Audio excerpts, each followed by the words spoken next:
मी एवढंच बोलेल की म्हणजे काय असतं ते, मुलं रेडी असतात लग्न करायला पण त्यांचे आई वडील रेडी नसतात.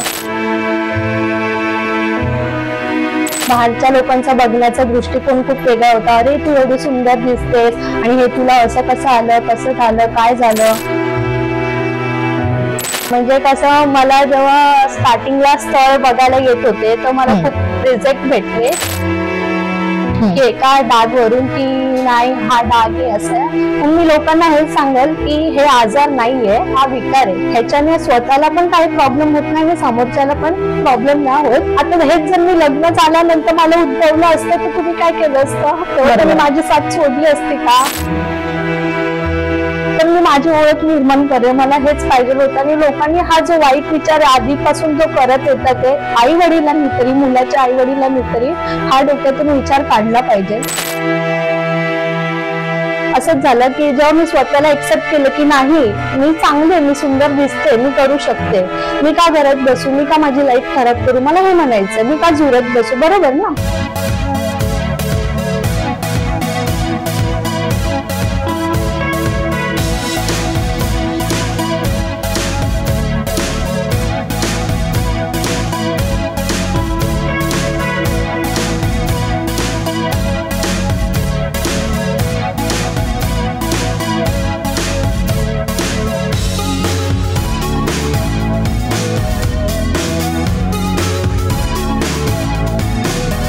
नमस्कार, मी प्रतीक्षा ओनली मानिनीमध्ये तुमच्या सगळ्यांचं स्वागत करते. सौंदर्य म्हटलं तर स्वच्छ नितळ चेहरा आणि सौंदर्य म्हटलं तर देखणं रूप, टप्पुरे डोळे.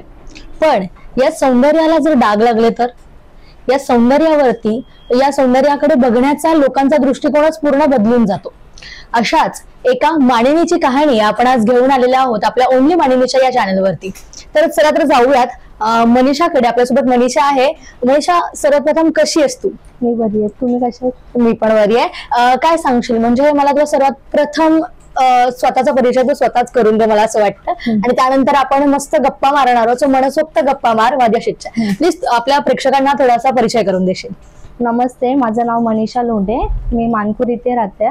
तुझी सुरुवात कशी झाली, तुझी जर्नी काय आहे, किंवा आता कोणत्या क्षेत्रात तू काम करतेस, काय कार्यरत आहेस? माझी सुरुवात आता 2021 ते 21 पासून मी म्हणजे मेकअप आर्टिस्ट करते. तेव्हापासून मी क्लासेस वगैरे जॉईन केले. मी आता मुंबईमध्ये मॉडेलिंग पण करते ऍज अ विटिलिगो म्हणून. आणि आता मी म्हणजे मेकअपचे पण ऑर्डर घेते, सायडर वगैरे सगळे घेते. प्लस मी नेल आर्ट्स करते, ज्वेलरी करते, आणि आता माझा शूट पण चालू असतात मुंबईमध्ये.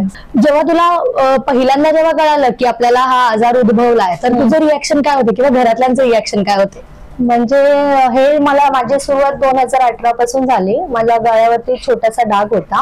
त्याच्यानंतर मी जेव्हा चेकअप केलं तेव्हा समजलं की विटिलिगो आहे म्हणून, म्हणजे एक कोड म्हणून. तर तेव्हा खूप टेन्शन आलं की असं म्हणजे एका एज मध्ये हे सगळ्या मुलीने येऊन फेस करायचं, कारण लहानपणापासून असतं तर ते मला एवढं म्हणजे वाटलं नसतं, ते मी फेस करत आले असते. पण आता या एज मध्ये येऊन फेस करायचं बोललं तेवढं फॅमिलीने पण टेन्शन घेतलं. बाहेरच्या लोकांचा बघण्याचा दृष्टिकोन खूप वेगळा होता. अरे तू एवढी सुंदर दिसतेस आणि हे तुला असं कसं आलं, कसं झालं, काय झालं असं. वयाच्या कितव्या वर्षी तुला हे जाणवलं आणि कळालं की आजार आहे? मला 20व्या वर्षी. तुला जेव्हा या सगळ्या गोष्टींचा कळालं त्यानंतर मग तू ट्रीटमेंट बंद केली जसं की तू म्हणालीस. हो.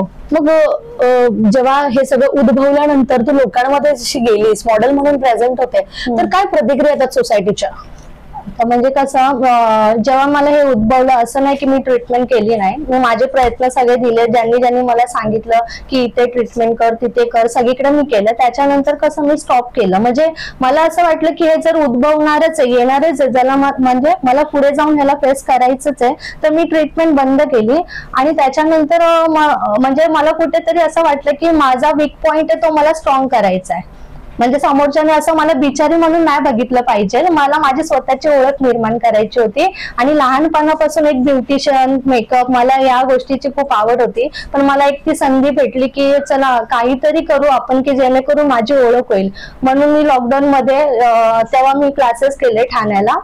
बाळकुंभ पाडायला, तेव्हा मी एक स्टुडंट म्हणून चांगलं मेकअप आर्टिस्ट म्हणजे तिथे क्लासेस केले. आणि त्याच्यानंतर मग मला असं वाटलं की नाही, जेव्हा आपल्याला कोणीतरी शिकवतंय की या स्किनवर असा मेकअप करायचा, तर मग मला पण तो प्रॉब्लेम आला आणि मी पण ते फेस करते. तर मला असं वाटलं की नाही, ही स्किन म्हणजे या स्किनवर जे सगळ्यांना काम आलं पाहिजे असं मला म्हणायचंय.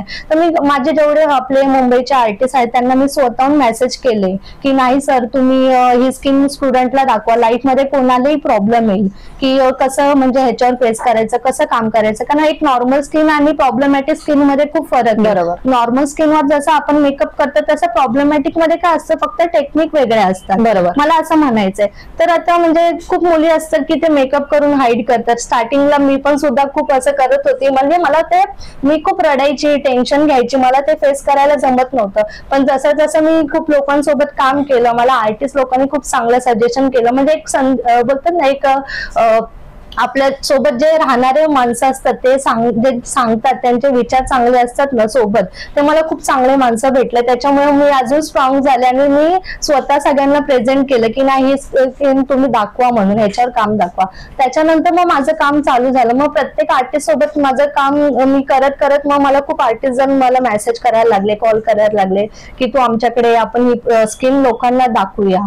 तर मग त्याच्यानंतर माझी कामाची सुरुवात झाली. अच्छा, जेव्हा डाग आपल्या तुझ्या चेहऱ्यावरती जेव्हा आला पहिल्यांदा, तर फॅमिलीचे रिॲक्शन कसे होते? म्हणजे ट्रीटमेंट केला तर त्यांचे, तुझ्या होल फॅमिली म्हणजे तुझ्या घरी कोण कोण असतं? माझे तर आता मी, माझी मम्मी आणि मला भाऊ आहे, मला वडील नाहीत. बाकीचे सगळे आहेत फॅमिली, काका काकी, माझ्या बहिणी, मामा. अच्छा, तर मग त्यांचे रिॲक्शन कसे होते याला घेऊन? म्हणजे नाही, मला खरंच सांगू, माझी फॅमिली म्हणजे खूप चांगली आहे. मला कोणीच असं नाही, मला ते म्हणजे दरवेळी बोलतात तुला काय करायचंय तू सांग, आम्ही तुला सपोर्ट करायला आहे. म्हणजे फॅमिलीचं असं रिॲक्शन नव्हतं अरे यार तुला असं झालं तसं झालं. म्हणजे त्यांनी मला खूप सपोर्ट केला, त्यांच्या सपोर्टमुळेच मी आज इथे आहे.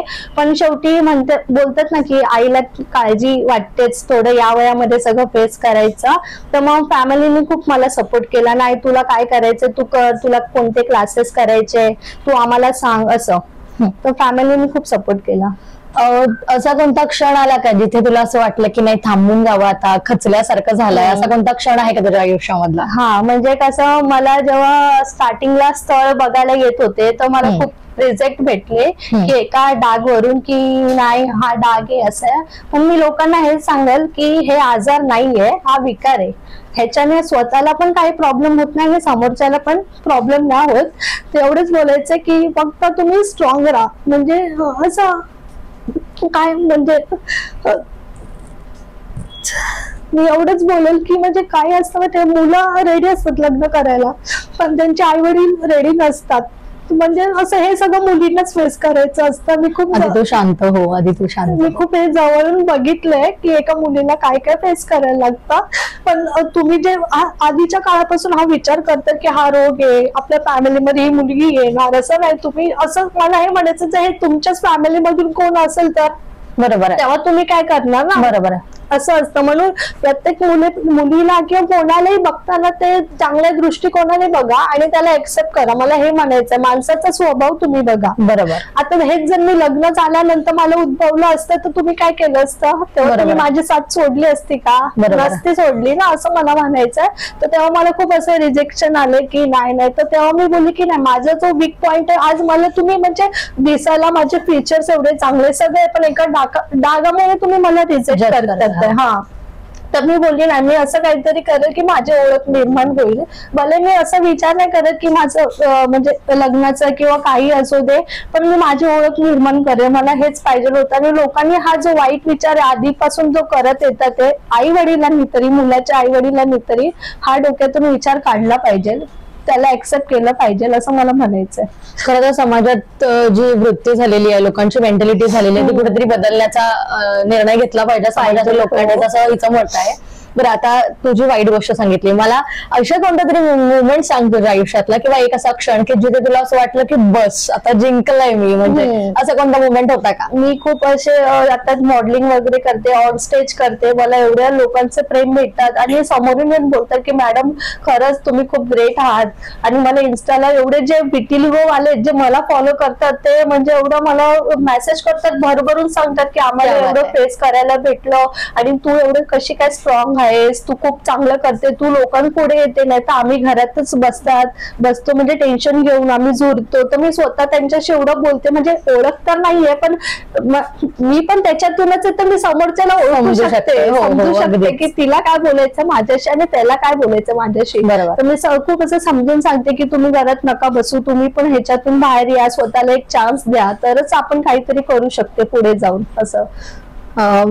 तर म्हणजे तू जी ही फील्ड निवडली आहे मेकअपची, तर ती का निवडली आणि कशी निवडली? म्हणजे तुला पहिल्यांदा कधी असं वाटलं की नाही मेकअप ही फील्ड आपण निवडावी आणि करावं, म्हणजे या डागांमुळे की नाही? डागांमुळे ना, मला लहानपणापासून आवड होती, पण प्रत्येक गोष्टीचा कसा एक टाइम असतो, तेव्हा परिस्थिती एवढी नव्हती, माझी मम्मी घरकाम वगैरे करायचे. तर मग आता लॉकडाऊन मध्ये मला संधी भेटली की तेव्हा मला अजून आवड निर्माण झाली आणि तेव्हा स्टार्टिंगच होते मेकअप आर्टिस्टचं. आणि आता बघणार तुम्ही तर एवढे आपल्या मुंबईमध्ये म्हणजे एवढे मेकअप आर्टिस्ट झाले, तर तेव्हा मी सुरुवात केली शिकण्याचं असं. इजिप्तच्या ना लॉगिन सलोनी आहेत, हिने ना मिस युनिव्हर्स मध्ये पार्टिसिपेट केलेलं आणि ती टॉप 13 मध्ये देखील निवडून आलेली. तर तुझं असं कोणतं स्वप्न आहे का की आपल्याला मिस युनिव्हर्स किंवा असं काही तुला करायचंय ते? हो, माझं आहे, स्वप्न आहे. म्हणजे मला हे स्किन घेऊनच पुढे जायचंय आणि त्याच्यातच मला असं मॉडेलिंग करायचं, असं ऑन स्टेज सगळ्यांनी म्हणजे बघितलं पाहिजे, मला हेच बोलायचंय. बरं, तरुणांना कसं प्रेरित करशील आता, किंवा विटिलिंगो स्किन साठी ज्यांना हा रोग उद्भवलाय त्यांना कसं प्रेरित करशील, काय सांगशील? त्यांना मी हेच सांगेल की म्हणजे तुम्ही असं जास्त टेन्शन घेऊ नका. आणि कसं माहितीये का, जेव्हा आपण स्वतःला एक्सेप्ट करत नाही तर तुम्ही पण मला एक्सेप्ट नाही करणार. मेन गोष्ट आपण स्वतःला संधी दिली पाहिजे. असंच झालं की जेव्हा मी स्वतःला एक्सेप्ट केलं की नाही, मी चांगले, मी सुंदर दिसते, मी करू शकते, मी का घरात बसू, मी का माझी लाईफ खराब करू, मला हे म्हणायचंय, मी का झुरत बसू, बरोबर ना? एका गोष्ट म्हणजे आपल्याला देवाने खूप चांगलं हे आयुष्य दिले, एकच आयुष्य दिले, पण कुठे माहिती 100% कोणालाच भेटत नाही, बरोबर ना? 1% कुठे ना कुठे कमी असतो. आता मला 99% चांगलेच भेटले, 1% मला पण कुठे कमी दिला, पण तो मी त्याचा चांगला वापर करते. त्याच म्हणजे जे संधी भेटले त्याचा चांगला वापर करते. तर मला एवढंच सांगायचंय, काही असो आपल्या लाईफ मध्ये किती पण प्रॉब्लेम येऊ द्या, तुम्ही त्याला सामोरे जा आणि एक स्वतःची ओळख निर्माण करा, असं मला म्हणायचंय. सध्या तू जेव्हा तुझ्या आईशी कनेक्शन करते किंवा बोलते वगैरे, तेव्हा तिचं तुझ्यासाठीचं काय असं हे असतं की सल्ला असतो, तिचा काय सल्ला असतो की ताई तू हे असं कर तसं कर, काय सांगते ती तुला, प्रेरित कसं करते, मोटिवेट कसं करते? मम्मीचं हा, तिचं म्हणजे कसं, ती म्हणजे खूप मला घेऊन टेन्शन आहे की एकच असतं, लग्न कधी करशील, लग्न कधी होणार. आई वडिलांचं तेच असतं आपल्या मुलांबद्दल की आपल्या मुलांचं चांगलं झालं पाहिजे. तर मी तिला एकच बोलली की म्हणजे ती खूप चांगलं सांगत असते मला की बघ, कोणी लाईफ पार्टनर चांगला भेटेल, काही असेल, नाहीतर तू स्वतःच्या पायावर उभा राहा, म्हणजे जे काही असेल तिचे खूप चांगले विचार असतात. तर मी तिला एकच सांगते की तू टेन्शन घेऊ नको. मला कसं माहितीये की कोणाशी मला मजबुरी म्हणून नाही राहायचंय, माझ्या वीक पॉइंटला मला स्ट्रॉंग बनवायचं आणि मजबुरी म्हणून मला नाही राहायचंय. आणि मी तेवढी स्ट्रॉंग आहे, मी एकटी पण राहू शकते. तर मी तिला एकच सांगते, तू टेन्शन घेऊ नको, जे होईल ते चांगलंच होईल. म्हणून मी तिला, जसं मी तिला बोलतात ना, एक ती मला चांगलं सांगत असते, तसं मी पण तिला चांगलंच सांगत असते की बाबा तू टेन्शन नको घेऊस, जे होईल ते चांगलं होईल आणि जे समोर येईल त्याला मी फेस करायला रेडी आहेत. असं.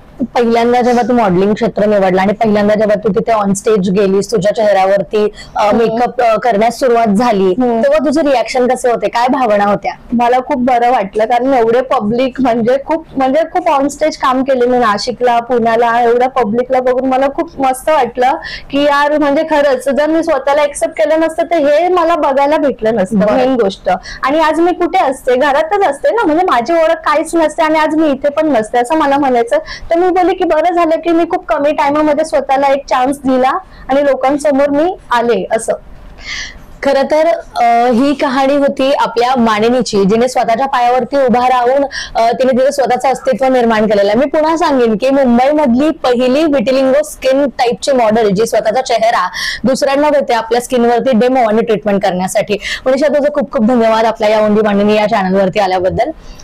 तुम्हाला अशाच नवनवीन व्हिडिओसाठी ओनली मानिनीच्या चॅनलला सबस्क्राईब करावंच लागेल, कारण आपण अशाच मानिनींची कहाणी आपण घेऊन येतोय. आणि जर हा व्हिडिओ आवडला असेल तर या व्हिडिओला नक्की लाईक करा, चॅनलला सबस्क्राईब करा आणि बेल आयकॉनला क्लिक करायला विसरू नका. आणि सर्वात महत्वाचं म्हणजे जर तुमच्याकडे अशी मानिनी आहे, जर तुमच्यातली ती आहे.